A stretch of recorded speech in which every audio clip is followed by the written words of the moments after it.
Pemirsa, seorang balita di Kota Medan diduga menjadi korban penganiayaan yang dilakukan tetangganya sendiri. Aksi tersangka yang menganiaya korban hingga mengakibatkan kuping balita ini memar dan membiru terekam kamera pengawas CCTV dan viral di media sosial.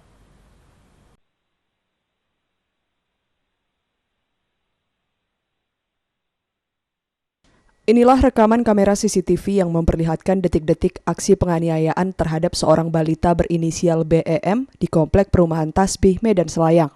Disinyalir seorang wanita berhijab melakukan penganiayaan menjewer telinga balita terekam CCTV merupakan tetangga korban yang berprofesi sebagai dokter. Aksi itu terjadi ketika korban sedang digendong perawatnya di halaman rumahnya. Lalu datang tetangga dan mengambil alih menggendong, namun tak diduga tersangka justru melakukan penganiayaan dengan menjewer telinga korban, hingga menyebabkan memar dan korban menangis kesakitan. Orang tua korban baru mengetahui telinga anak yang memar setelah sang anak menangis tak henti-henti.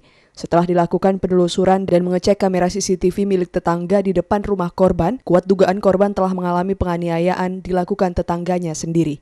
Ayah korban menyebut pasca kejadian tersangka dan keluarganya sempat menyambangi rumah korban guna meminta maaf. Namun keluarga korban telah bersepakat untuk membawa persoalan ini dalam jalur hukum. Datang ibu-ibu beserta dengan seorang anak lelakinya ke rumah saya. Posisinya ibu itu datang dengan tujuan untuk membawakan baju yang pernah dijanjikan kepada pembantu saya.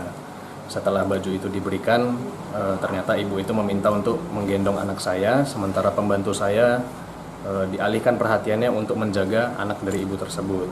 Ketika ibu itu sudah mulai menggendong anak saya sudah mulai menangis. Ibu itu kemudian langsung mulai menjewer kuping anak saya sebanyak kurang lebih 3-4 kali dan mengakibatkan luka memar. Setelah kejadian tersebut, tidak lama kemudian istri saya kembali ke rumah dan mendapati telinga anak saya yang sudah memar. Lantas istri saya langsung bertanya kepada pembantu, kenapa ini kupingnya bisa memar begini?